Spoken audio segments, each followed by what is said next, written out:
అత్త పోనీ అయ్యగారికి చెప్తే? సార్ అసలే హార్ట్ పేషెంట్, మళ్ళీ ఆయనకి ఏమన్నా అయితే? అది కరెక్టే చామంతి, చెప్పి ఆయన్ని ప్రమాదంలో పడేయకూడదు. మరి ఏం చెయ్యాలత్తా? అమ్మగారు పోనుకుంటే కాని కాదు, కానీ ఆవిడ ససే మీరే అంటున్నారే. అడగంది అమ్మాయిన పెట్టదంటారు కదా, ఇక్కడ అడిగిన అమ్మ పెట్టట్లేదని అర్థమైంది కదా. ఇంకెందుకు ఆవిడ గురించే మాట్లాడుకోవడం? నువ్వే ప్రేమ్ని అడిగి అసలు జరిగిందేంటో తెలుసుకొని నువ్వు చదువుకుంటున్న లాయర్ తెలివితేటలు వాడి ఈ ప్రాబ్లంని సాల్వ్ చేయి. అదే ఇప్పుడున్న దారి, ఇంతకన్నా మనకి వేరే మార్గం లేదు. థింక్. అరే టెన్షన్లో పడి నాకిది తట్టనే లేదు చిట్టి. మంచి ఐడియా ఇచ్చావు. ఇక నేనే రంగంలోకి దిగుతాను. ప్రేమ్ బాబు నిర్దోషి అని నిరూపించి బయటకు తీసుకొస్తాను. పదత్తా, ప్రేమ్ బాబు దగ్గరికి వెళ్దాం. పద.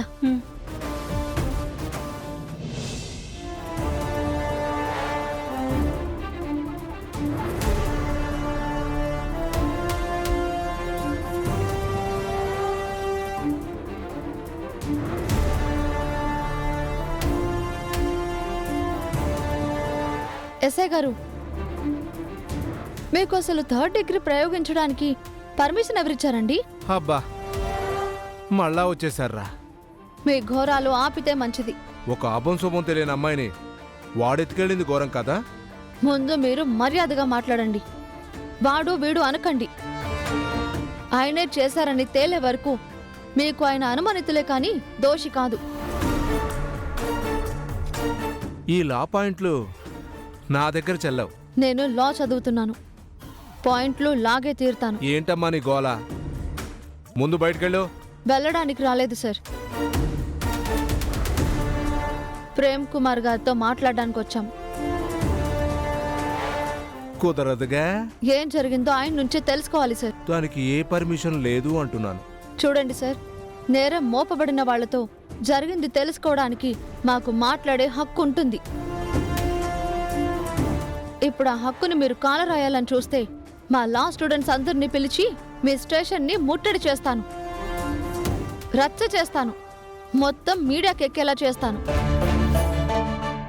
కోర్టు పర్మిషన్ లేకుండా మీరు చేస్తున్న ఈ 3rd డిగ్రీని బయట పెడతాను. అప్పుడు మీ ఉద్యోగానికే ఎసరొస్తుంది. చూసుకోండి మరి. ఇప్పుడు ఏంటమ్మా, కిడ్నాప్ చేసినోడిని వదిలేయమంటావా? మేమేమి ఇప్పుడు ఆయన్ని వదిలేయమని చెప్పడం లేదు సార్, మాట్లాడడానికి అవకాశం అడుగుతున్నాం. అది మీకు కుదరదు అని అంటే అప్పుడు చేసేదే చెప్తున్నాను. చెయ్యమంటారా? పర్మిషన్ ఇస్తారా? నీతో పెద్ద గొడవ వచ్చి పడిందే. సరేలే, ఎంతోసేపు ఇవ్వను, 5 నిమిషాలే. చాలు సార్ మాకది. వెళ్ళి మాట్లాడు.